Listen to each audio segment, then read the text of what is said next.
música aí de streaming. Estamos gravando agora também pro YouTube.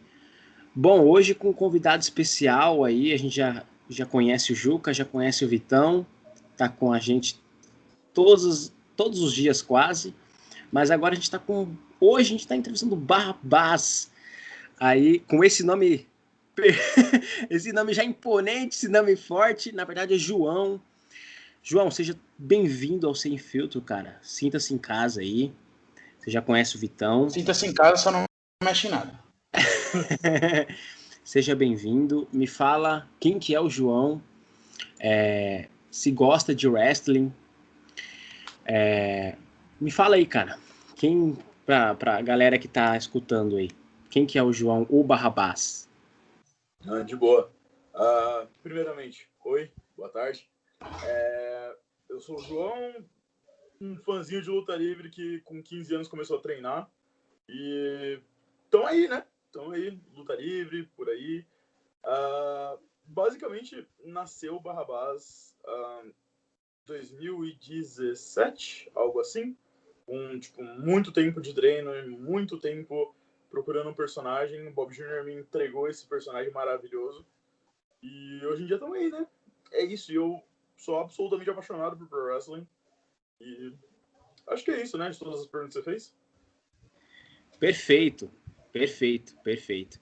Aproveitando aí um link que você falou, pessoal, eu já fiz a review do SmackDown de ontem, então só procurar aí nas plataformas aí favoritas de vocês. Bom, Juca e Vitão, vou dar um espaço para vocês aí. Vocês querem perguntar alguma coisa pro nosso queridíssimo Barrabás? Fiquem à vontade. Quer começar, Juca? Deixa o Vitão.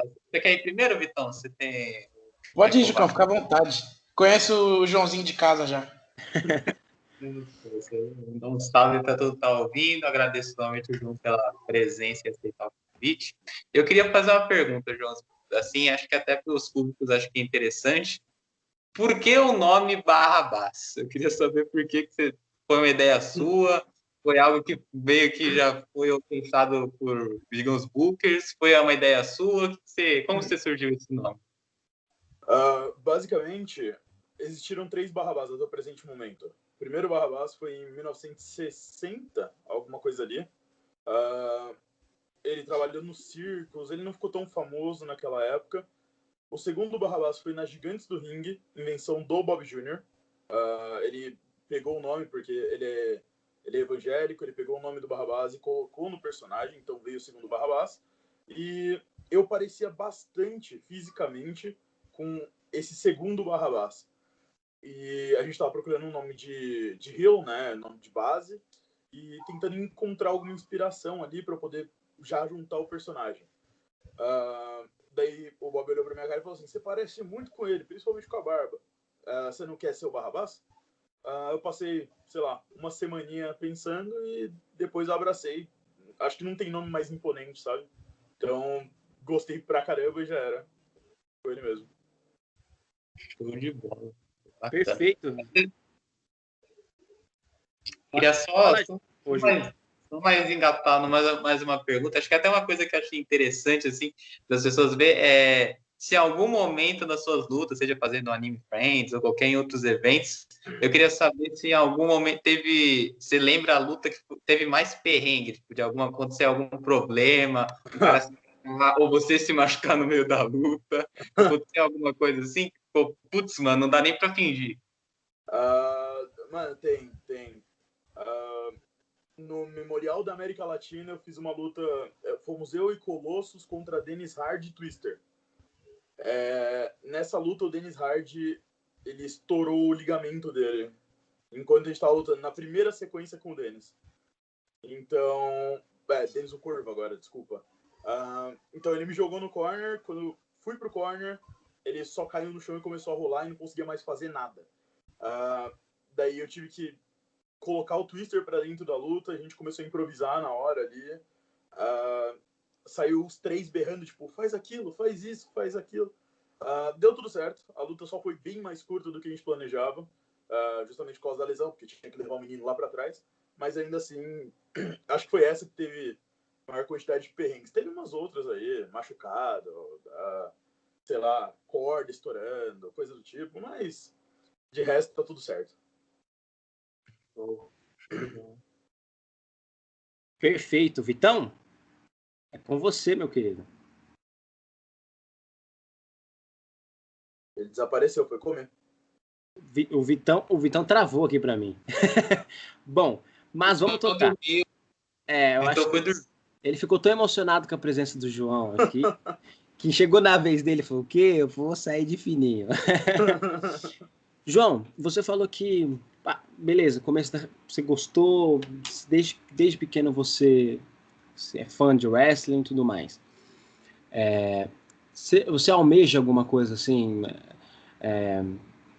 fora do Brasil? Você tem algum tipo de pensamento assim?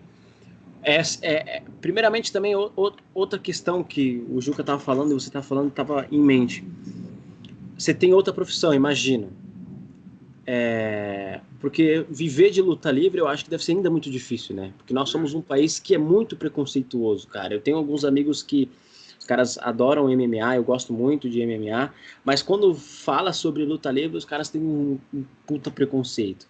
Como é que você vê isso e como isso afeta você pessoalmente? Certo. Olha, primeiro sobre o que eu almejo, né?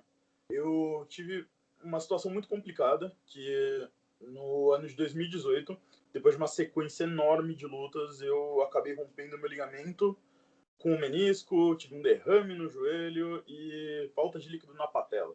Eu tive muita coisa. Demorei até, sei lá, 2 meses atrás para poder voltar a treinar efetivamente e voltar, tipo, me dedicar 100%.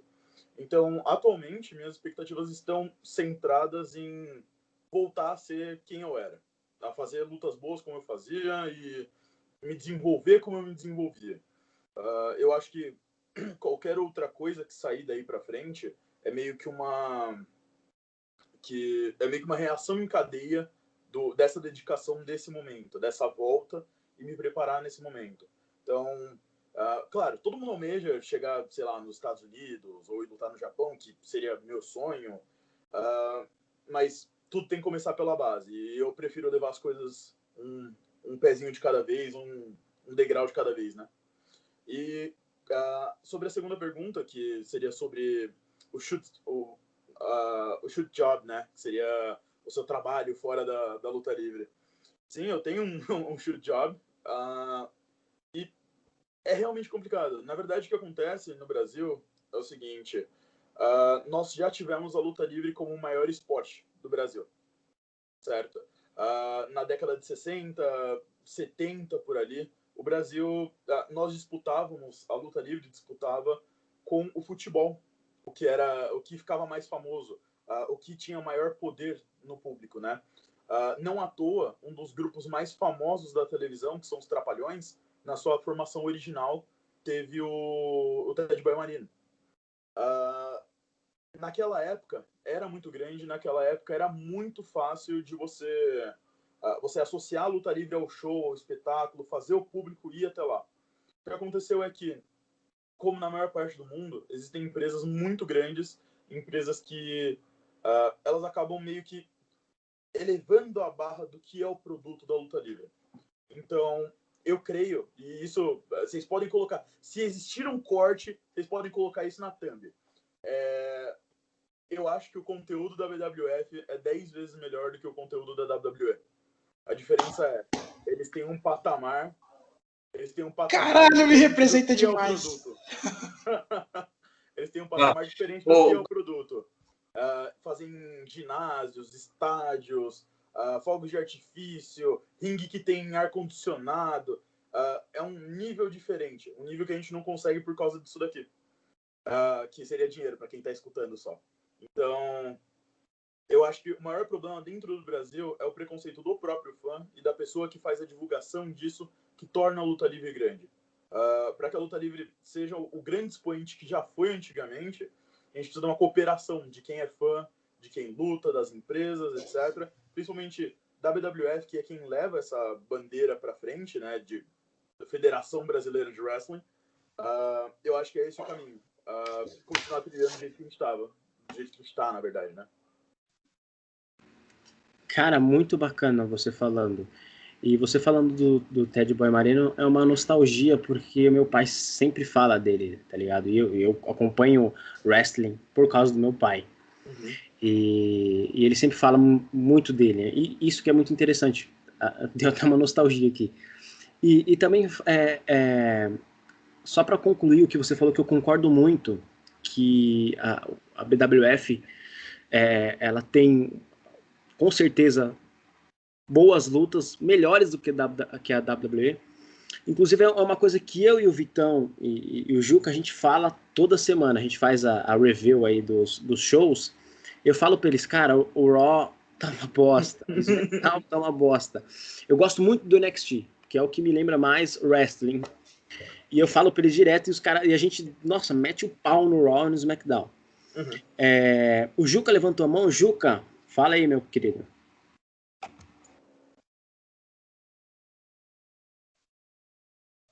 Era só para falar que vai ter uns cortes que vai colocar Barrabás alfineta WWE. O clima esquentou. Esquentou no podcast. Então, na hora que eu ia passar a bola pra você caiu. Minha internet caiu. Eu falei, não acredito, era emoção demais de falar com o João. Então, mano. agora sim eu deixo você na cara do gol. Não, cara, o Thales tag, aí o cara não chegou, tá ligado? O cara foi fazer o tag. O cara me derrubou da Apron, né? O cara me derrubou ali. Mas, primeiramente, eu queria agradecer ao João por ter aceitado o convite de ter vindo. A gente não se vê faz muito tempo, né, Joãozinho? Desde que eu parei de treinar lá na BWF, quer dizer, desde que eu me mudei pra cá, pra onde eu moro. E sinto saudade, porque o João era um dos poucos amigos que eu fiz lá na BWF. Não, lógico, fiz grandes amigos como o Bob, e o Bob, pra mim, nunca vou esquecer a ajuda que ele deu pra mim e pro Henrico. O Gato a Jato, não sei se você lembra do Gato a Jato. O Gato a Jato era uma piada, cara. E, cara, eu vou contar uma história antes pra vocês, depois eu vou perguntar uma coisa pro João. Vou contar uma história pra vocês, que de sábado, geralmente a gente tinha um treino em 2 semanas, ou um treino por mês, eu não me lembro muito bem a demora desse treino. E o Bob fazia a gente correr 4 vezes em volta do quarteirão, e foi a primeira vez que o Henrico foi fazer. Cara, eu até que consegui acompanhar melhor, porque eu sou mais novo, eu aguento correr mais, mas eu vi o Henrico morrendo atrás de mim, e o João participou desse treino. Cara, o João chegou pra gente no final da fila e falou: é normal, isso aqui é todo sábado, tá? E assim, porque a gente de fora, a gente olha e fala, tá ali dentro do ringue, é suave, nem vai cansar muito. Mas, cara, você tem que ter um preparo físico tão forte, tão bom, porque senão você não carrega uma luta de 10 minutos. Você não carrega uma luta de 5 minutos. Uhum. É surpreendente o quanto esse esporte exige do seu corpo e da sua mente. E, João, eu queria fazer uma pergunta, principalmente pelos tempos que a gente vive agora em 2020/2021. Você que acompanha mais de perto, pois eu não estou mais em São Paulo, o que aconteceu com a BWF nesses tempos de corona? Como foi sobreviver nesses tempos de corona? Certo. Olha, calma aí, só um segundinho, voltando lá no que você tinha falado, do preparo, etc. E já linkando com a segunda resposta. O preparo dentro da luta livre, e isso é uma frase do Fred Turbo, que você deve ter conhecido o Fred. Conheci. O Fred, ele falava uma frase que, na verdade, é bem antiga da luta livre, que é: lutador não se machuca em começo de luta. Lutador sempre se machuca no final de luta porque ele tá cansado. É uma das maiores lições que eu levei com o Fred, que o Fred me ensinou, que o Bob me ensinou, que basicamente o seu cansaço em cima do ringue é onde você se machuca, é onde você deteriora o seu trabalho e seu corpo. E você tem que cuidar o máximo possível para não acontecer isso. Então, os treinos da WWF, eles são realmente muito pesados, mas é com um bom motivo. Um base, como eu, aqui no Brasil a gente chama de base, eu não sei se vocês sabem disso, chamamos de base, não heels. Mas nós, bases mais corpulentos, que temos que carregar as pessoas, etc., muitas vezes a vida do cara tá na sua mão, sabe? Se você não segurar ele, o cara vai de cabeça no chão. Já aconteceu casos de, por exemplo, pularem do palco e eu ter que segurar, meu ombro saiu do lugar, mas ainda assim eu segurei o cara. Então, o treino da luta livre, tanto físico quanto psicológico, ele é a parte mais importante. Quando você começa a lutar, você já sabe lutar, você sabe o que você vai fazer, você sabe seus movimentos. Agora, como manter o seu nível, como manter o seu ritmo bem o suficiente para você chegar na luta e conseguir executar tudo isso. É aí que entra, para mim, o diferencial da BWF, porque nós temos pessoas, Bob Jr., Max Miller, que é uma das pessoas na minha formação, que eles pegam muito pesado em cima disso por conta da experiência, por já terem se machucado em cima de um ringue e saber o Bob mesmo, né? O Bob, a cirurgia que eu fiz no meu joelho ano passado, o Bob, ano retrasado, o Bob operou nos dois. O Bob tem os 2 joelhos operados, ele tem os mesmos 2 pinos que eu tenho, mas ele tem nos 2 joelhos. Então, ele é a pessoa perfeita que entende exatamente o que está acontecendo ali. E por isso é o melhor tutor, melhor treinador, melhor chefe, melhor tudo que tem para ter. Porque ele realmente entende a rotina e o que é estar lá em cima do ringue, né? E agora, linkando com a segunda pergunta que você fez, como tudo, o Corona parou a luta livre, certo?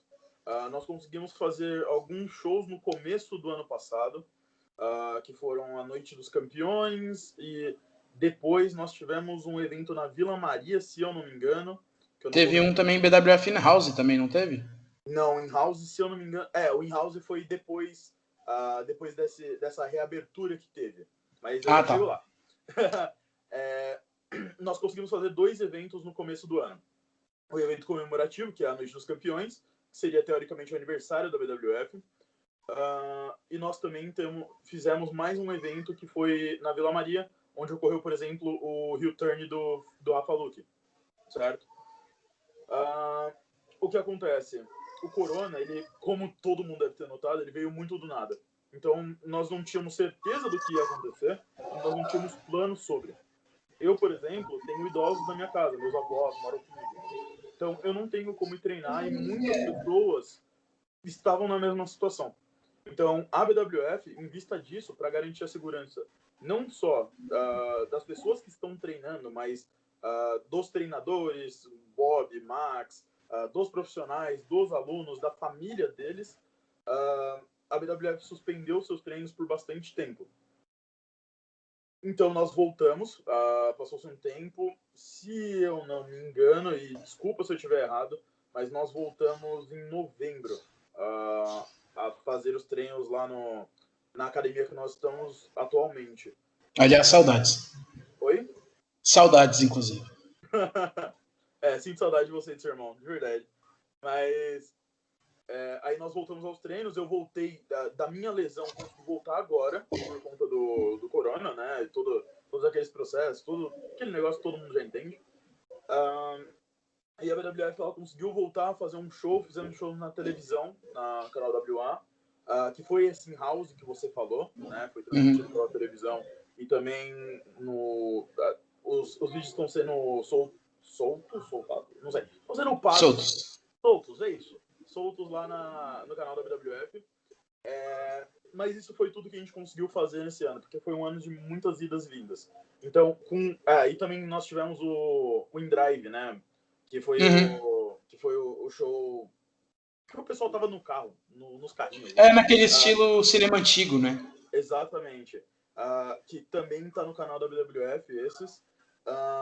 Porque desse show eu não participei. Infelizmente, eu não consegui... Eu tive uns probleminhas com o carro e não consegui ir no show. Mas, entretanto, todavia, no entanto, foi o que a gente conseguiu fazer no ano. Já é um ótimo saldo, digamos assim, para tudo que aconteceu, para todas as situações que ocorreram. Já é um bom saldo. E o ano de 2021, com a vacina, graças a Deus, e com tudo que tem para rolar, eu sinto que vai ser um ano muito bem próspero para luta livre. Perfeito, Joãozinho. E eu queria falar uma coisa. O pessoal... você sabe muito mais disso do que eu, porque você participou de lutas. Eu não cheguei a lutar. Mas o pessoal vê a WWE, a BWF, e acha que o pessoal só chega lá para lutar, chega e vai embora, né? E foda-se. Mas não, cara, tem toda uma preparação. Às vezes é que nem o futebol, tem tudo uma concentração para a luta, porque exige muito mais da sua mente, no ringue do que do... Lógico, exige muito do corpo. Mas se você não tá preparado mentalmente, você não consegue entrar no ringue. Eu já vi relatos de muitos lutadores que na noite anterior do show tava sem dormir, tremendo, sem comer. E assim, aí você vai ver depois os caras estourou na performance dele, mas ele teve problemas na concentração. Isso é normal, isso acontece. Que nem jogador de futebol. Jogador de futebol acontece mesmo, jogador de NBA. E, João, eu queria saber, desculpa os meus companheiros de podcast, mas eu vou fazer mais uma pergunta. Eu queria saber se você já passou por um perrengue assim, se preparando para uma luta. Você, ou se você já vivenciou alguém passando por isso. Sim. Na verdade, é porque o nervosismo, ele é natural. Eu Sim. acho que a maior diferença é do quanto isso floresce em você, o quanto isso aparece. Eu nunca fui de me estressar muito antes das lutas, de ficar muito ansioso, porque eu já sou ansioso naturalmente. Então, durante as lutas, eu tentava fazer aquilo lá meu refúgio, né? Então, antes de subir no ringue, eu nunca tive problemas assim, exceto uma vez que a minha irmã falou assim, eu vou assistir a luta. Eu cheguei na academia, eu me troquei horas antes, eu me preparei inteiro, e antes de lutar, eu tenho um ritualzinho que eu começo a me bater, começo a me dar uns tapões no peito, assim. Comecei a dar meus tapões no peito, desesperado, tipo, minha irmã vai me ver, minha irmã vai me assistir. A hora que eu saio, assim, pela cortina, bati o bração, olho pra todos os lados, minha irmã não tá lá. Beleza. Ainda assim, eu fiz uma ótima luta que eu tinha montado justamente porque ela ia assistir, eu queria que fosse uma boa luta quando ela fosse me assistir. Mas eu acho que esse foi o mais próximo que eu cheguei assim de ficar nervosão. E quando eu lutei com o Bob Jr., porque lutar com o Bob Jr. é um negócio sensacional e, assim, é o chefe, né? É o cara que te ensinou tudo que você sabe de luta livre, então... Se com os alunos a gente já tem um cuidado, imagina com o chefe, né? É uma sensação... eu não sei se dá pra enxergar aqui, tem um quadrinho aqui, ó. Dá pra ver. Quadro? Isso Dá. daqui, o da esquerda, da direita aqui, ó, o último do cantinho. Uhum. Isso daí é o card de quando eu lutei com o Bob. Que da hora, cara.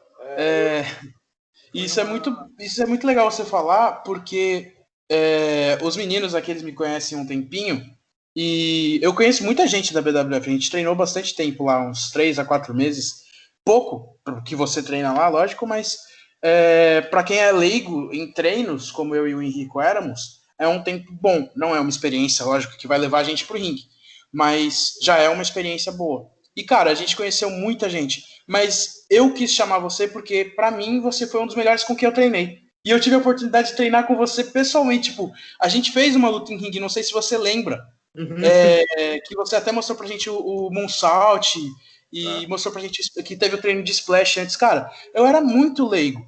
E aquela luta que eu tive com você me ajudou pra caramba. Tanto é que eu cheguei em casa, eu fiquei reassistindo várias lutas da BWF pra eu conseguir pegar mesmo, cara. Pra mim foi muito foda e pra mim, por isso que eu guardo você aqui no meu coraçãozinho, cara. Não, eu fico... Cara, eu fico... Declaração de amor no podcast ao vivo. Vai ser esse corte.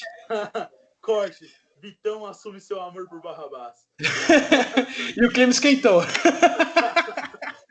Não, cara, eu...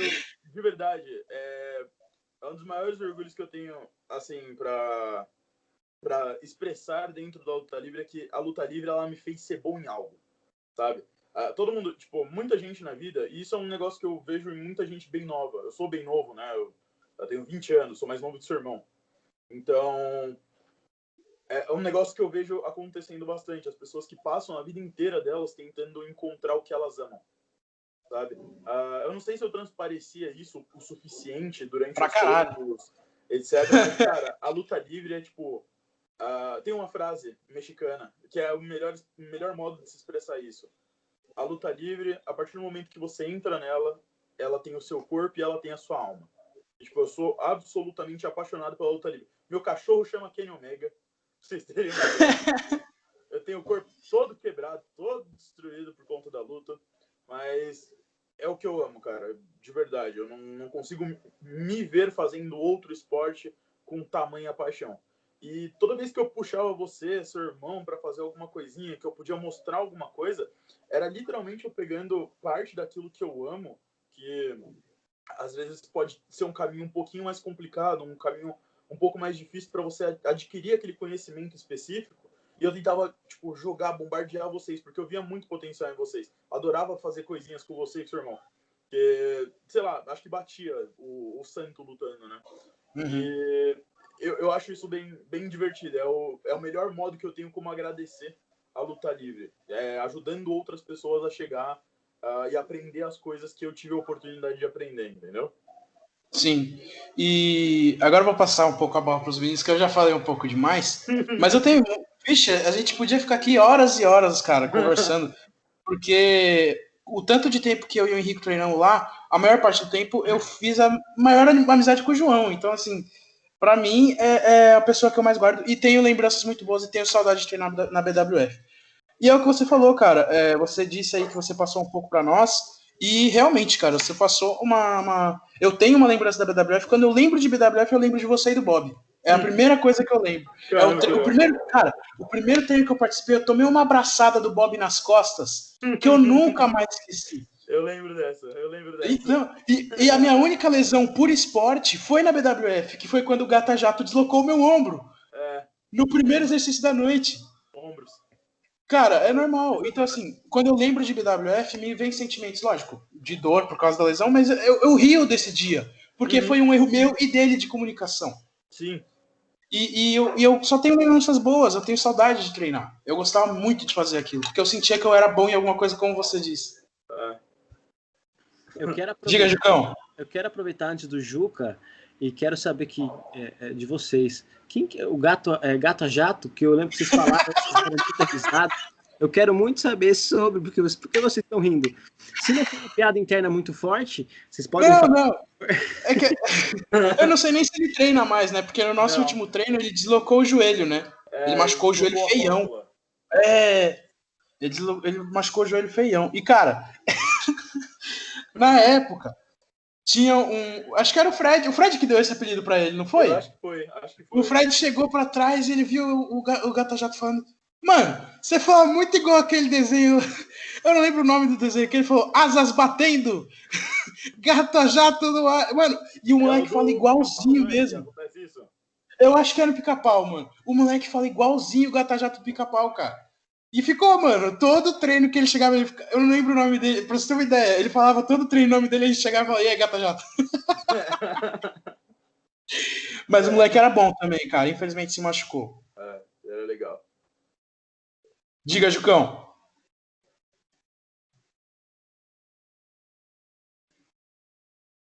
Juca, você tá no mudo.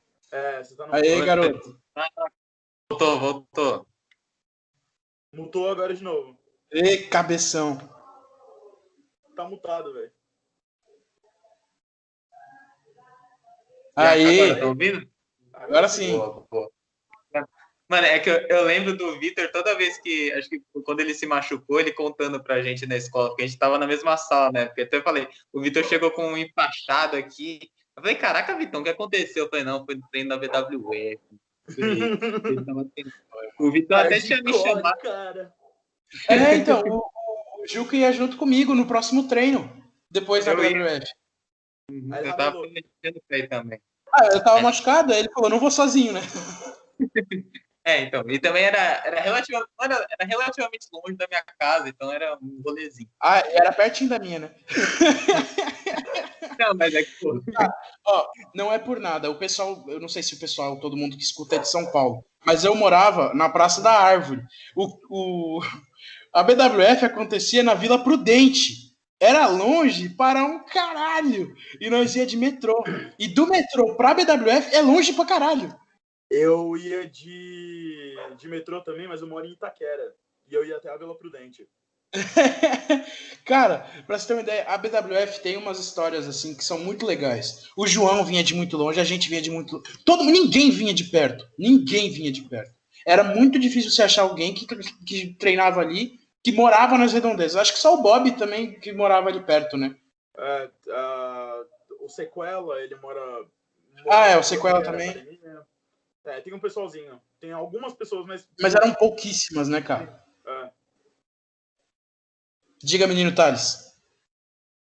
Fala aí, Thalisão. Tá mutado. Tá mutado. Mute. Agora eu entendi. Boa. Eu tava julgando o Juca, mas agora eu entendi. Eu apertei e não foi.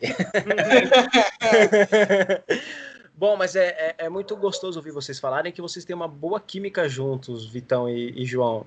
Eu fico imaginando uma luta de vocês, cara. Pô, ia ser da hora, mano. Eu espero o dia que ele voltar pra gente poder fazer. Cara, eu tô esperando o dinheiro brotar pra eu voltar pra São Paulo, cara. Eu tô É isso. precisando voltar pra São Paulo, viu, cara? Tenho fé. Bom, Faz muita falta. eu tenho uma pergunta para você, João, em relação ao seguinte. Quem é que pode entrar na BWF? É qualquer pessoa? A pessoa tem um sonho de lutar, gosta de luta livre?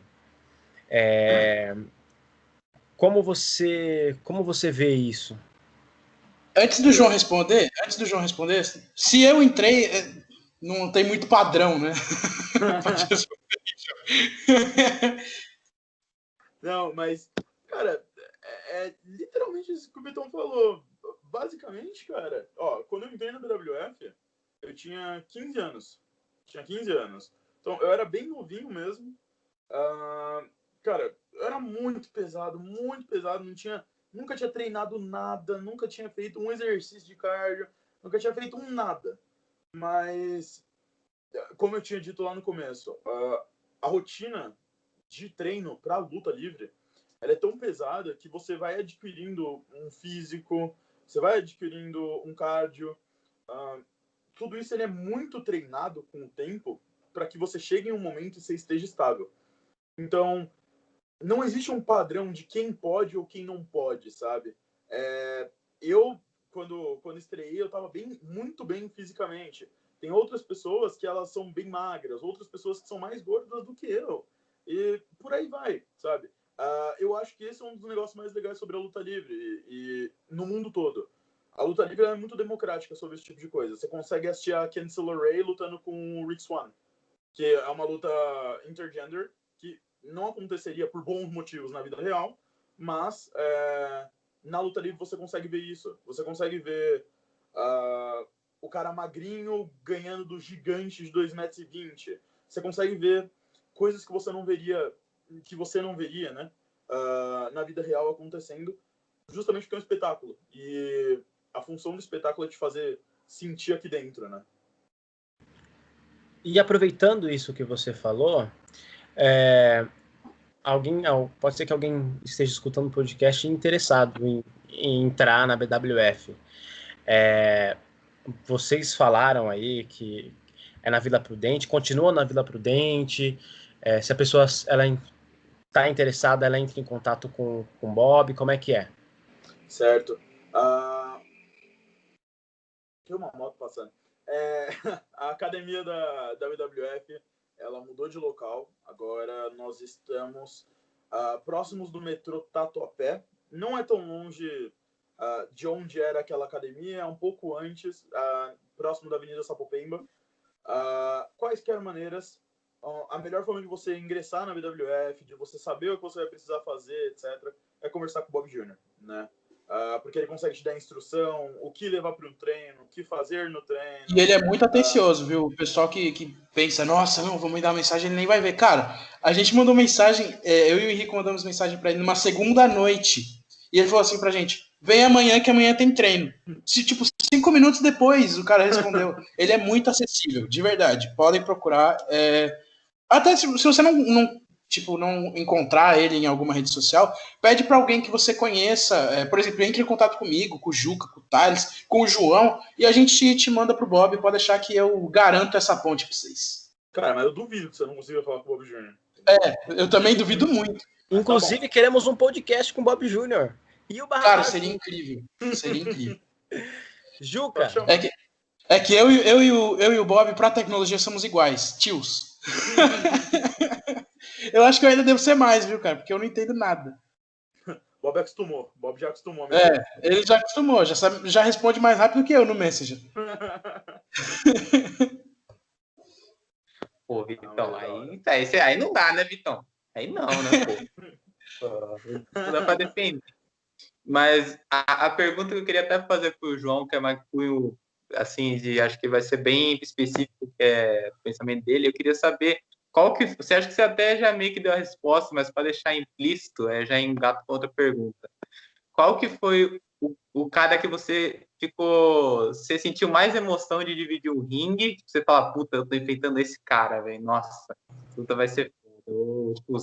Ou o que você sentiu mais emoção e qual é o cara que você mais almeja lutar no ringue junto? Pode ser qualquer cara de qualquer empresa mundial, assim. Eu queria saber qual é o cara que você almeja lutar junto e qual que até hoje foi o cara mais foda ou os caras mais fodas que você lutou em ringue.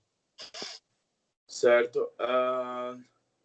O Vitão, ele sabe, os treinos da BWF, eles são divididos entre profissionais e alunos, certo? A maior parte deles. Na época que eu era aluno, eu treinava com os profissionais, porque eu era juiz e eu já sabia fazer as coisas, eu só não tinha estreado. Não, porque o bicho é foda mesmo. Para de modéstia, porque o bicho é foda mesmo, ele é foda. Enfim, eu treinava com os profissionais, né? Então, para mim era muito comum. Eu fui treinado pelo Max Miller. Era muito comum fazer alguma coisinha com o Boer, com o Ace mesmo. São os caras assim que eu mais admiro. O Toco, que é inspiração 10 mil. Eu acho que o mais excepcional, assim, que foi o que, de verdade, mind blow, foi o do Bob Jr. Porque, cara, isso daqui, pra mim, não é só um quadro, isso daqui é um troféu, cara. Isso daqui, de verdade, lutar com o Bob Jr. é uma aula por si só. Sabe quando você assiste um filme, você fala assim, nossa, isso daqui é uma aula de cinema. Lutar com o Bob Jr. é uma aula de visão de luta livre. É uma aula de uma pessoa que você fez uma queda um pouco mais devagar, ele já consegue notar que o próximo movimento não vai dar certo. Ele emenda em outra coisa e ele vai falando com você, ele te deixa confortável para fazer a luta inteira. E é aquela via de mão dupla. Você tá... o seu treinador, o seu mestre, o cara que te ensinou tudo sobre luta livre, ele tá confiando a vida dele na tua mão. Sabe? Se você solta o cara no chão, ele tá confiando em você. Assim como você tá confiando que ele vai fazer os golpes dele da melhor maneira possível. Então, lutar com o Bob Jr. para mim é quase um troféu. Uma das coisas que eu mais me orgulho, tanto que eu tenho estampado na minha parede, né? E da segunda pergunta que você fez, que é sobre o lutador que tipo, eu mais almejo lutar, cara, na verdade eu tenho uma listinha de pessoas que eu adoraria lutar, de verdade. É porque eu também eu sou muito fãzinho de luta livre japonesa, então a maior parte do público às vezes nem conheceria. Mas... O famoso Strong Style, né? Sou apaixonado por Strong Style. Brawl, na verdade. Exatamente. É uma dos dois negócios. Mas provavelmente o melhor wrestler do mundo e o cara que mais me leva à luta livre, assim, é um negócio que eu tenho um tesão mesmo de assistir, é o Ospreay, Will Ospreay. Eu sou apaixonado pelo Okada, sou apaixonado por Ishii, Kenny Omega é o nome do meu cachorro. Eu adoro muito lutadores, mas no nível e poder do Will Ospreay, eu acho que só o Will Ospreay mesmo. Show. Cara, você falou que você tem um troféu que é o card que você lutou contra o Bob Jr. E eu gostei também do Homem-Aranha ali em cima, cara. Você tem um monte de coisas boas ali na sua... Ok, notei. Me perdi por um segundo. No seu próprio quarto, né? Tem muita coisa, poxa. Tem muita coisa pra lembrar. Vitão, mais alguma pergunta? Ou algum fato interessante que você quer contar pra nós aí que aconteceu? Porra, nós tem tanta história junto, cara. Teve uma vez que eu, o Henrique e o João vamos voltar a pé da BWF de metrô, cara. E eu e o Henrique foi a primeira vez que a gente tava voltando a pé, né? Porque geralmente a gente voltava pra casa de busão. Aí, cara, aí a gente foi indo. Eu falei, cara, vai chegar quanto essa porra, mano? Porque de busão você vai mais rápido, você nem percebe, né? Aí, mano, teve uma hora que o João falou, pô, vocês sabem que vai faltar mais 1 quilômetro e pouquinho, né? O Henrique olhou pra trás e falou, tá bom. Tipo, olhando assim, assustado pra mim, eu falei, tá porra, mano. E tipo, isso depois do treino, nós morto, cansado. Mas, mano, era muito foda, cara. E... Cara, uma das minhas melhores lembranças quando me falam de aluno, assim, Era uma imagem, era seu irmão fazendo um exercício comigo. Porque o Bob Jr. ele tem um jeito muito dele, mano. Eu não sei explicar. Que é... Você tá aprendendo a luta livre, tá? Tipo, é um esporte e é contato. Então ele vai, tipo, pega ele, pô, pega ele. Aí o Henrico tava fazendo um negócio comigo e, tipo, eu não tinha medo de fazer as coisas com o Henrico. Mas o Henrico, ele tinha um pouco de medo de machucar os outros. Aí, em um determinado momento, eu virei pra ele assim, mano, você me bate mais forte se você conseguir. E a gente começou a fazer o exercício assim. Chegou no final do exercício, o Bob, continua, sabe? Foi muito bom, cara, foi divertido. E ficou só vocês dois fazendo, né? Porque ele pediu pra vocês dois continuarem fazendo. A gente continuou fazendo. Eu lembro, cara. O Bob, você, o Fred falava muito isso pra gente. Eu tive um treino só com o Max, então não tive muita experiência com ele. Uhum. Mas você, o Bob e o Fred, cara, vocês colocaram muitas fichas na gente. Infelizmente, a gente não tá em São Paulo, mas eu quero voltar, cara. O meu primeiro desejo é quando... Vocês têm bons motivos. Assim, ó, o principal é... Cara, a gente tá discutindo isso o tempo todo do podcast. A luta livre, ela não é um esforço físico. Ela não é só o seu físico que tá lá. A sua cabeça, ela tem que estar no lugar e você tem que ter os seus motivos bem esclarecidos. No começo dos meus treinos, eu comecei a treinar em 2016. No começo dos meus treinos, conversando com o Bob, ele falava sempre: a luta livre não tem que ser um problema. A luta livre tem que ser a solução para os seus problemas. Então, toda vez que eu tô no ringue, toda vez que eu tô treinando, toda vez que eu tô fazendo alguma coisa relacionada à luta livre, eu tô muito feliz. Eu tô, tipo, muito aliviado, eu não me sinto ansioso, muitas vezes não me sinto o João. Quando eu vou lutar, por exemplo, fecho a cara, Deus tapa no peito, eu sou Barrabás, eu não sou mais João. Você pode me chamar de João várias vezes, eu não vou te atender, porque eu não sei quem é João, sabe?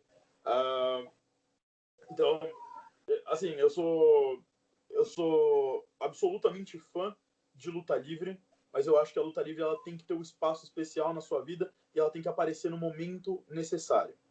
Fazer luta livre por fazer luta livre, às vezes vai ser um negócio que vai mais te prejudicar do que te fazer bem. E para você estar bem, para você se dedicar à luta livre, para você virar um baita lutador e para você conseguir executar as coisas que todo mundo sonha em executar em cima de um ringue, tá tudo aqui, não tá aqui. Entendeu? Sim, perfeitamente. E eu sinto muito isso que você falou, sabe, cara? Porque pra mim era um refúgio, né? Na época, um pouco antes de eu entrar pra BWF, eu fazia futebol. Só que o futebol já tava começando a me estressar, entendeu? Porque, querendo ou não, é um jogo de contato, mas tem falta. Sim. Então, assim, isso me estressa, porque nem tudo que é contato no futebol é falta, mas sim, o juiz interpreta do jeito que ele quer. Um kick no parceiro dele, ia dar um... Não, é porque assim, ia dar eu vou contar uma história pra vocês que acho que nem o João, nem o Juca, nem o Thales sabem. Mas, um pouco antes, acho que 2-3 meses antes de eu entrar pra BWF, eu fazia uma escola de futebol perto de onde eu morava, um show de bola. A gente já jogou futebol várias vezes ali. Hoje não é nem mais o mesmo dono e tudo mais, mas na época eu fazia aula e, cara, eu já tomei cada entradinha lá que não foi falta, mas eu às vezes dava um jogo de corpo só porque eu era um pouco maior, era falta. Então isso me estressava, entendeu? A desigualdade me estressa. E na BWF, cara, é todo mundo igual. Não interessa quem chega na academia do primeiro. O cara, mano, pode estar treinando há 15 anos. O cara que chegou hoje, ele vai treinar igual. Igual. Se quiser passar mal, se quiser ir no banheiro, se quiser dar um minuto para respirar, vai treinar do mesmo jeito, no mesmo limite. Mano, é a mesma... E, cara, isso me fazia bem. Porque você se vê igual aos outros. Não é tipo, ele é menor, ele tem que ter uma vantagem. Não, mano. Ninguém tem vantagem na BWF. Todo mundo apanha do mesmo jeito. Exato. Cara, o primeiro dia que eu tomei uma abraçada do... Por isso que eu guardo um bom sentimento dessa abraçada que eu tomei do Bob. Porque foi o sentimento de igualdade. Ele não pegou um experiente para dar uma porrada, ele pegou o cara que tava no primeiro dia. Exato. Isso foi legal. Exato. E eu já vendi na hora, tanto é que ele viu, ele ficou até assustado, tipo, caralho, como assim você vendeu? Tipo, ele me bateu, eu vendi, caí no chão e já levantei esse tipo, pronto para outro, entendeu? E é isso que tem que ser. Você tem que querer estar onde você está. E eu não queria estar mais no futebol naquele ponto. E hoje em dia eu me sinto com falta de BWF, cara. Me sinto com falta de igualdade. Diga, Gicão, você levantou a mão, mano. Não, pô, só pra avisar, o jogo de corpo do Vitão é chegar num Big Boot em cima do cara. Assim, esse é o jogo de corpo. Não, é jogo de corpo, pô. Mas o pé não faz parte do corpo, porra? Mano, Então pô. é isso. Mano, não tem discussão nesse quesito. Cara do João. Mas é verdade. Na WWF, se você der um... pescoço, é tudo canela, né? Exatamente. Abaixo do pescoço é canela, não tem discussão. Já dizia Felipe Melo. Exatamente. E, João, eu só queria fazer um último link, porque, por exemplo, a gente falou na semana passada, se eu não me engano, sobre uma luta em que teve Finn Balor contra Kyle O'Reilly no NXT. A gente gostou muito da luta, mas o que realmente chamou nossa atenção foi o final por submission. Você lembra de alguma luta da WWF que teve final com submissão? E se alguém da WWF tinha essa especialidade como submissão? Sim.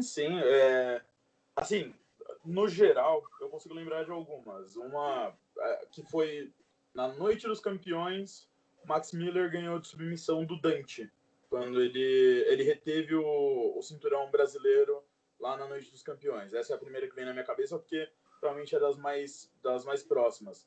O Speed, com aquele demônio lá que tá aparecendo no ringue, ele ganhou do Colossus e Rodox, com uma submissão também. Era uma guilhotina invertida.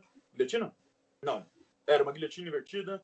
A minha última luta em sequência, digamos assim, na WWF, porque eu fiz mais 2 lutas depois de já machucado, mas a minha última luta nessa sequência de lutas assim dentro da WWF foi... eu perdi pro Ian Carver, que tava bem no começo de carreira, tipo, 3 meses de carreira, 4 meses de carreira. Eu perdi com uma guilhotina. Então, algumas vezes assim eu lembro. E vocês falaram dessa luta aí. Primeiro, Kyle O'Reilly, chuchu. Segundo, muito boa, mano. Muito boa. Muito boa. E o que mais me surpreende ali é que eles estão deixando o Kyle O'Reilly e o Finn Balor se matarem. O que é maravilhoso. Eu adoro isso, velho. Diga, Talão, o que você levantou a mão, parça? Não, só para concluir também isso que o João falou perfeitamente, a gente teve um Awards, né, uns melhores do ano aí, ano passado, e eu falei que a luta do Balor contra o O'Reilly foi a melhor do ano, cara, que eu achei, assim. Eu gostei pra caralho, e como você falou, é diferente do Raw do SmackDown, a gente não vê isso no show semanal, tá ligado? Eles não fazem isso, não colocam, eles dão muito tempo pros caras trabalharem. Isso eu acho muito foda. E linkando também, cara, a última pergunta que eu tenho aí pra você é o seguinte: juro pra você que se eu fosse entrar, eu ia gostar muito de fazer promo, tá ligado? Porque eu sou formado em artes cênicas, eu sou ator, então eu gostaria, mano, eu ia gostar pra caralho de fazer promo. Como é que funciona essas promos, assim, se a PWF faz e tudo mais, se tem frequentemente? Certo. Então, primeiro, vou explicar, assim, é porque olhando internamente, eu acho que fica mais fácil de entender esse conceito do que externamente. Basicamente, o que ocorre? Um público nunca vai bater com outro público. Você pode fazer um show aqui, fazer um show 2 ruas para lá, o público vai ser totalmente diferente, na maior parte das vezes. O que acontece? No Brasil, nós temos uma estrutura de show que ela funciona muito bem para o público brasileiro, porque o público brasileiro ele já foi compreendido o que ele gosta ali. Nós já conseguimos englobar o que ele gosta. Promos nunca foram um negócio que o público teve muita conexão. Isso desde a época de 60, 50, que eles iam no circo. Entrava, clinch, luta, acabou, bora pra casa e é nóis. Nos Estados Unidos, eles tinham muito esse negócio da promo, né? A promo foi melhor desenvolvida nos Estados Unidos, justamente porque lá eles vendiam como arte já. Né? Eles já vendiam como arte. No Brasil, nós demoramos muito tempo para admitir como arte, não como um esporte de contato, onde você vai socar a cara do teu amiguinho e deixar ele sem dente. Então, promo no Brasil é um negócio que tem sido desenvolvido, assim, de memória, eu consigo lembrar de uma ótima promo do Toco contra o Ace para a Noite dos Campeões, para a primeira Noite dos Campeões, não, desculpa, segunda Noite dos Campeões, foi em 2018 mesmo. Consigo lembrar do Boer fazendo promo agora contra o Max Miller. Então, eu consigo lembrar de um desenvolvimento melhor que tem começado a ocorrer. Agora que o público ele tem se associado melhor a essas promos e a esse tipo de entretenimento. Então, eu acho que é uma tendência isso mudar. Eu acho que é uma tendência as pessoas se interessarem mais por promos e as promos começarem a ocorrer mais frequentemente. Mas acho que é um caminho bem complicado, é um negócio de altos e baixos, depende muito do público que você está lidando. Por exemplo, no Japão, se você pega o microfone e fala, isso tem que acontecer depois da luta, certo? No nosso, você não consegue falar depois da luta, você tem que falar antes da luta, porque depois da luta, o povo ainda está extasiado com a luta, entendeu? Então, são públicos diferentes, são personalidades diferentes que a gente está lidando, a gente aprende a lidar com elas, mas o desenvolvimento tá aí e, tipo, tem espaço para todo mundo que gosta de alguma área específica da luta livre.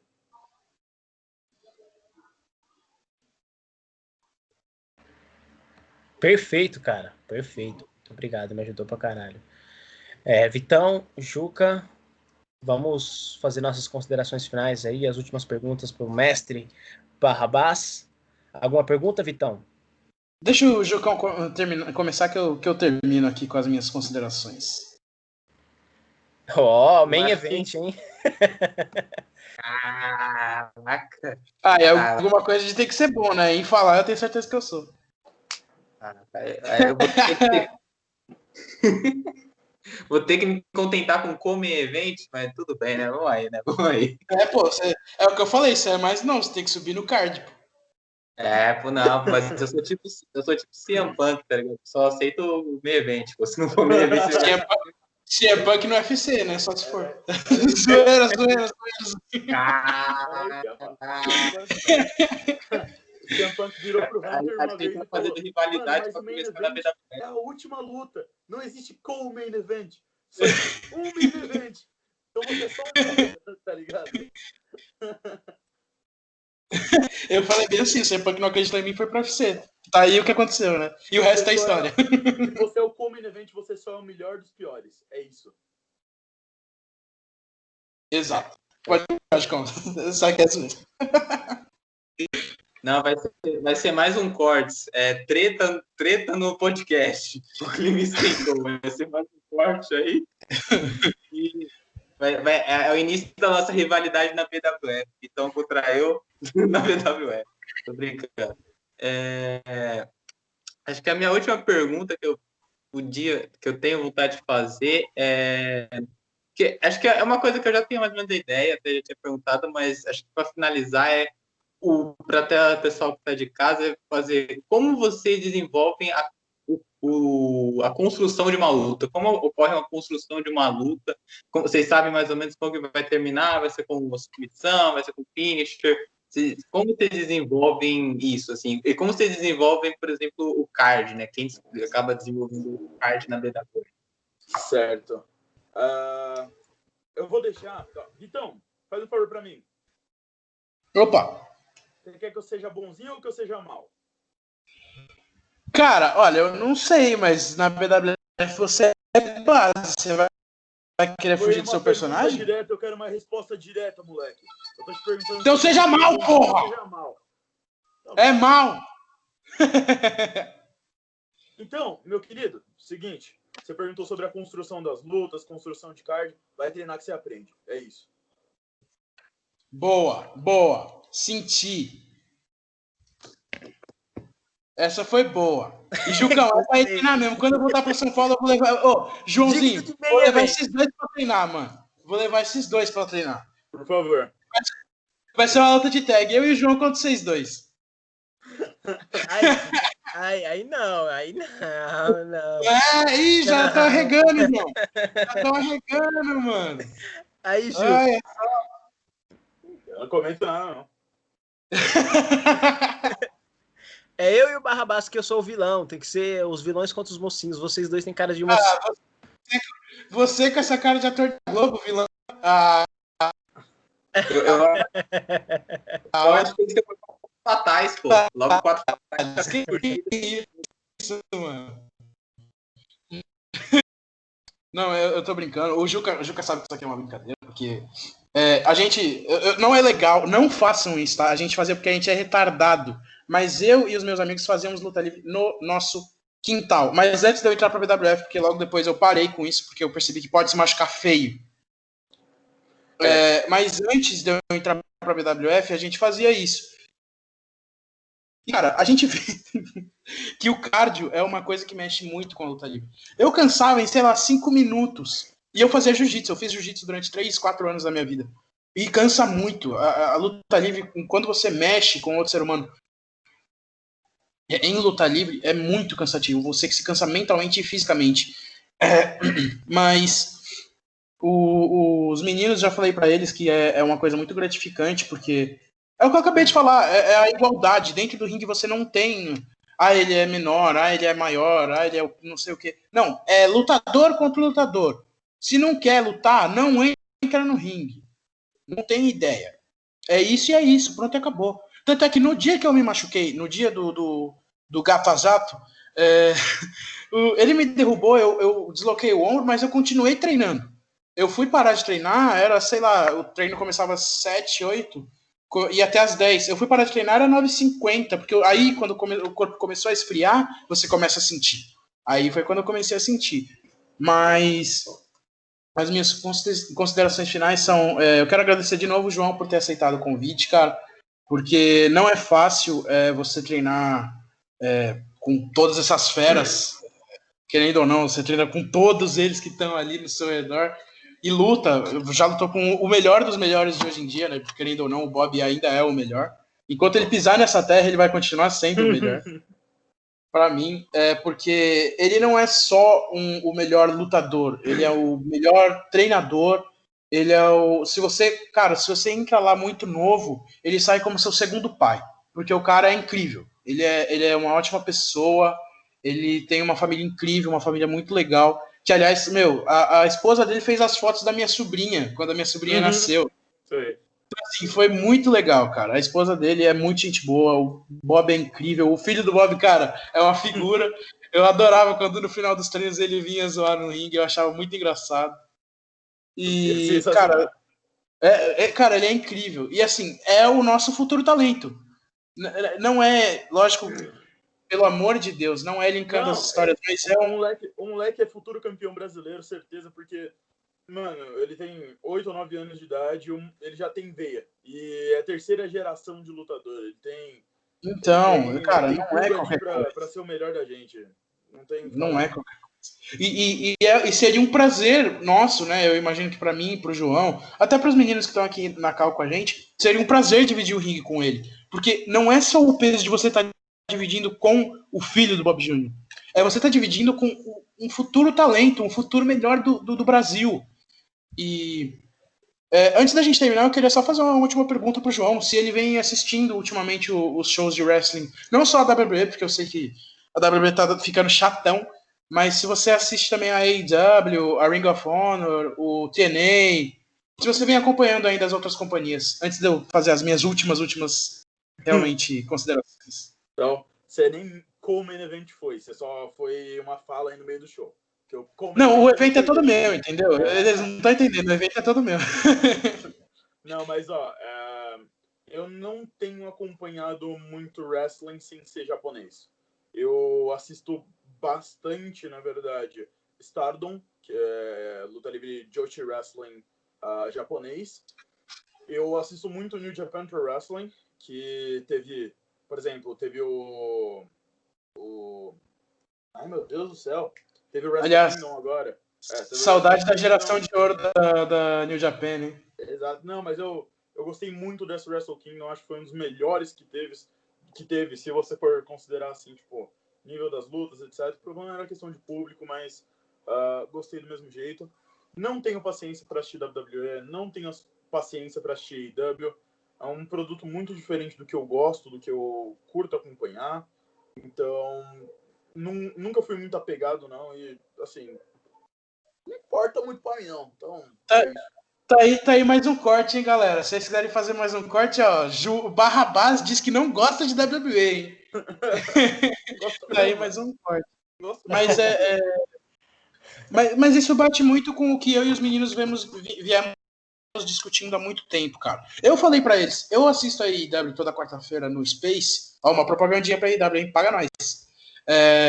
Porque, querendo ou não, vem sendo melhor do que a WWE, mesmo sem público e tudo mais. Porque, cara, a homenagem que teve pro Brody Lee, pra mim, já me conquistou. O Eric Rowan aparecendo, cara. O Eric Rowan aparecendo pra mim foi incrível. Porque o que a WWE fez com o Eric Rowan foi sacanagem. Foi brincadeira com um ser humano. Mas, agora sim, com as minhas considerações finais, eu queria agradecer de novo o João por ter vindo, agradecer aos meus colegas de podcast por me aguentarem por tanto tempo falando, porque não é fácil. Quando a gente encontra uma pessoa que a gente não conversa há muito tempo, todo mundo aqui sabe. Pô, eu fiquei sem falar com o Thales, sei lá, uns 3, 4 anos. Quando a gente se encontrou de novo, a gente teve que marcar, sei lá, 2, 3 rolês pra gente botar o papo em dia. Então, todo mundo sabe que quando você reencontra alguém, mesmo que infelizmente à distância, é uma coisa muito boa. E é uma ideia legal de se trocar, não é algo cansativo. A gente vê que aqui ninguém tá sendo forçado, tipo, cansei já não dá pra parar. Não, tipo, é uma coisa que todo mundo tá gostando. Já eu nem notei, cara. E a gente tá aqui passou ainda. Muito rápido, eu também nem notei. Pois é, e cara, isso aqui é muito bom. Pra mim, literalmente, isso aqui, nessa quarentena, vem sendo o que vem me salvando, porque depois que eu saí do meu emprego, vários problemas pessoais, isso aqui vem me ajudando muito. É o que a BWF era pra mim na época, né? E pra mim, esse tempo de podcast, cara, vem me ajudando muito. E fazer esse podcast com você, João, ajuda a gente bastante pra atingir um público que talvez não nos conhecesse antes, que era o público da BWF. Porque, querendo ou não, eu sou o único que podia fazer essa ponte, porque eu treinei na BWF. E eu decidi fazer essa ponte justamente para a gente poder atingir novos ares, porque eu gosto muito do estilo de treino da BWF, gosto muito da ideologia da BWF e da disciplina que tinha lá. Então, eu gostaria muito de ter feito essa ponte. Ainda bem que foi com você, porque para mim é uma pessoa muito especial ali dentro. E agradecer aos meninos. Agora eu quero deixar a palavra um pouco com o Thales, porque, querendo ou não, foi ele que convidou a gente para fazer parte desse projeto. Faz o quê, Thales? 5 meses que a gente está nesse projeto já. E foi ele quem chamou a gente para fazer parte desse projeto. E eu e o Juca estamos cada vez mais empenhados. Eu estou cada vez mais querendo fazer. A gente está querendo gravar quase todo dia. Porque isso aqui é uma coisa tão boa, que você foge da sua realidade, vamos dizer assim, que é uma realidade que hoje em dia, vamos dizer a verdade, é uma realidade meio ruim, porque, querendo ou não, tem muita gente morrendo e por uma doença que a gente nem tem causa ainda, de onde veio, por que veio, por que mata tão fácil, né? Então, a gente fica meio que preso a uma circunstância e isso vem ajudando muita gente. Eu espero que o nosso podcast venha ajudando muita gente a sair um pouco da zona de conforto, conhecer talvez, cara. A gente faz, o Thales fez inúmeros podcasts sobre halterofilismo, musculação, a gente fez sobre um podcast sobre depressão. No comecinho, quando eu entrei no podcast junto com o Juca e com o Thales, a gente fez um sobre depressão. E porque eu sofro um pouco com isso, mas e eu espero que eu tenha ajudado alguém com isso. E o podcast é justamente isso, cara. Quando eu entrei no projeto, a minha ideia não era, vou só fazer porque vou ajudar meus amigos. Lógico, eu quero ajudar muito o Thales, ajudar o Juca, ajudar você, ajudar quem tiver na minha vida, porque o meu propósito, eu sinto que é esse, que é ajudar os outros. Mas eu sentia que eu precisava me ajudar. E o podcast vem fazendo isso comigo e com o pessoal. Eu imagino que por Thales vem sendo uma coisa muito boa, porque vou contar um bastidores aqui, mas a gente conversa depois, antes de começar a gravar, depois de gravar, e muitas vezes a gente tá cansado, triste, antes de gravar, e depois do podcast, cara, a gente fica numa energia tão boa, tão positiva, que às vezes a gente grava... Cara, no primeiro dia que a gente gravou 3, 4, numa energia tão foda que a gente tava. E o Thales tem muita razão no que ele disse pra gente, acho que foi nessa semana ainda, cara. Eu tava num dia péssimo hoje. Eu vou contar Desculpa, eu vou ter que contar a minha história de hoje, aí depois a gente finaliza com o Thales. No começo do dia eu levantei cedo porque eu tinha uma prova para entrar na faculdade. E eu não sei se eu consegui passar, porque eu achei que eu fui mal, porque o tempo administrado foi pela faculdade, não foi eu que administrei meu tempo. Infelizmente, eu não sei se eu fui bem. E eu tentei esparecer um pouco antes do podcast e indo jogar bola, porque eu conheço algumas pessoas aqui que jogam futebol. Só que acabei tomando um bolo e não teve ninguém chegou para jogar bola, eu fiquei tomando chuva sozinho. Não quero que ninguém tenha dó de mim, eu quero que vocês entendam que isso aqui tá me ajudando. Eu cheguei em casa depois de ter tomado chuva lá, mal, mano. Eu tava pensando em mandar mensagem no grupo e falar, não vou gravar hoje não. Mas se eu mandasse isso, era eu me afundar mais. Pra quem não tá vendo, o João me mandou me fuder com os dedos. Mas se eu fizesse isso, ia me prejudicar mais. E eu percebi que eu gravando esse podcast, cara, amanhã eu sou outra pessoa. Hoje eu já tô melhor, já tô com uma energia totalmente diferente. E valeu vocês três por terem me ajudado, mesmo que inconscientemente. Eu não sei nem o que dizer depois dessa excelente fala. Eu só tenho a agradecer ao Vitão e o Juca, que são todos os dias aí comigo quase. Quero agradecer ainda mais aí o nosso querido João Barrabás, que participou hoje conosco. O tempo passou voando e foi muito gostoso o papo. Assim, só complementando o que o Vitão falou e pro Juca falar e pra gente finalizar, pro tempo não ficar longo aí pra vocês. O que o Vitão falou é muito, muito verdade, cara. Eu tive a ideia de fazer um podcast assim, há 5 meses atrás, porque eu tava sentindo falta dos meus amigos e essa quarentena, né, a gente não sabe quando que a gente ia ver os amigos de novo. E eu falei, cara, vou criar um podcast e foda-se, vou conversar com eles e vou gravar e vou colocar pro mundo ver.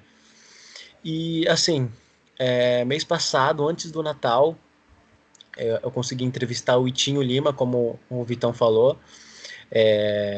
Eu entrevisto o pessoal de musculação e tal. E eu entrevistei ele, cara. Eu fiquei muito feliz. E agora, entrevistando você, ô João, eu fico cada vez mais feliz, cara. Porque eu vejo o podcast crescendo, que é um bagulho que nunca foi nosso propósito. Ter um podcast foda, ter um flow podcast. Não é isso. É mais você trocar ideia sobre um assunto que você gosta, cara.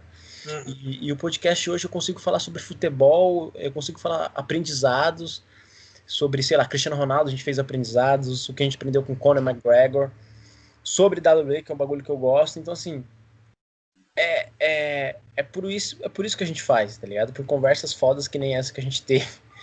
E eu só agradeço, só gratidão por vocês, muito obrigado, hein? Inclusive eu quero o Barrabás mais vezes no podcast. Eu nunca pensei que ia falar isso, mas eu quero o Barrabás. Nunca imaginei que eu ia falar isso. E, cara, muito bom, muito obrigado aí por vocês estarem conosco hoje, o Barrabás. Muito obrigado você, Vitão e Juca, por estar aí todo dia comigo e me aguentando. Juca, deixo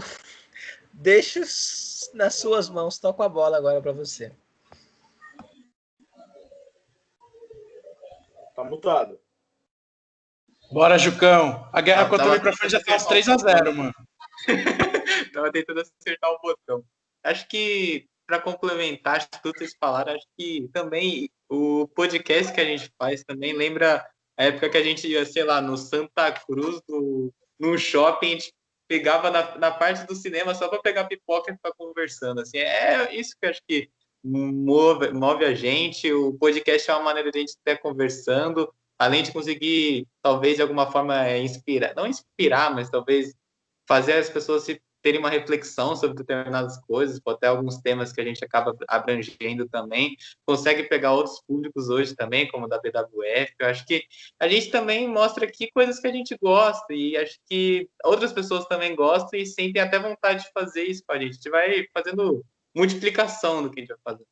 E ajuda também a gente no nosso dia a dia, que realmente tem disso, a gente está super cansado, até pela rotina, até os problemas que estão na nossa vida pessoal, mas quando a gente faz um podcast, a gente conversa, assim, quando a gente divide nossos problemas de certa forma, ou às vezes nem divide, só conversar com uma pessoa com outra vibe já ajuda a gente de alguma forma. Então, acho que gosto muito também de fazer o podcast com vocês, assim, também. Tem que, obviamente, agradecer o João por ter aceitado aqui participar com nós. Espero que ele venha aqui mais vezes. Quem sabe trazer o Bob Júnior aqui também, fazer um podcast épico. Quem já pensou ia ser foda demais. E acho que agradecer a todo mundo. Mano. Acho que adorei fazer esse podcast. Acho que essa 1 hora que passou para mim foi, tipo, sei lá, 10 minutos, 5 minutos, assim, sempre o tempo passar. Isso que é foda. E às vezes a gente perde a noção do tempo e faz um podcast de 2 horas. Até que o Vitor falou que a primeira vez que a gente fez um podcast, acho que a gente fez uns 3 podcasts de 1 hora cada um. Então a gente ficou 3 horas conversando e depois que acabou, a gente conversou mais uma meia hora. Então a gente ficou muito tempo conversando. E se esse podcast fosse um episódio, seria o episódio final da temporada. E que final de temporada, hein, cara? Teve altos e baixos, teve treta, teve declaração de amor, teve história triste. Caraca, mano, que final de temporada, hein, mano? Não, mas, ó, cara, deixa eu dar o meu parecer. Já que todo mundo falou pra caramba, deixa eu falar um pouquinho também. Lógico, deve. Cara, como eu tinha dito agora há pouco, eu aprendi muita coisa com a luta livre. Muita coisa com a luta livre. E como eu falei durante o podcast, uma das coisas que eu mais aprendi e que eu melhor aprendi na luta livre é: você não faz uma coisa se você não amar. Então, cara, se tá fazendo bem pra vocês, se vocês estão se divertindo, chegando em outros públicos, não chegando em outros públicos, querendo ir para outras áreas, não querendo ir para outras áreas, fazendo do modo que vocês fizerem. Mantenham do jeito que vocês gostam e mantenham a paixão viva. Fazendo isso daí, com certeza, o programa não vai deixar de subir, o programa não vai deixar de ser legal do jeito que foi hoje. E assim, eu não costumo falar muito mesmo, porque, não sei, às vezes eu acho que eu sou muito, tipo, vanguardista com algumas coisas, dentro da luta livre, às vezes eu acho que eu não me encaixo muito bem no social media. Mas, de verdade, foi um prazerzaço falar com vocês. É bom conseguir conversar 1h30 com as pessoas e, tipo, só ir. E com certeza, vocês chamaram várias vezes aí, falaram pra eu vir uma próxima vez. Com certeza vem uma próxima vez. Se vocês virem pra falar com o Bob Júnior, não vou falar. Já aviso, amores. A gente já falou aqui que é muito difícil falar com ele, né? Super difícil. Mas, de verdade, continua do jeito que vocês estão fazendo. Muito legal, principalmente sendo convidado e etc. Eu acho que é um bom conteúdo e é uma boa bagagem que dá pra se levar. E dá pra tirar sempre algo bom de qualquer conversa que consiga se ter. Mestre, muito obrigado mesmo. Só gratidão, muito obrigado pelas palavras. Com certeza isso que você falou vai nos dar mais um gás e motivar todos nós. O Juca já tá dando um joinha. Eu tô fazendo assim, ó. Eu vou ter que dar um joinha também, pô. Eu vou dar um joinha também. Muito obrigado, pessoal. Valeu por esse podcast foda. Estou sem palavras. Valeu mesmo. Tamo junto. Valeu, molecada. É nóis. Vai.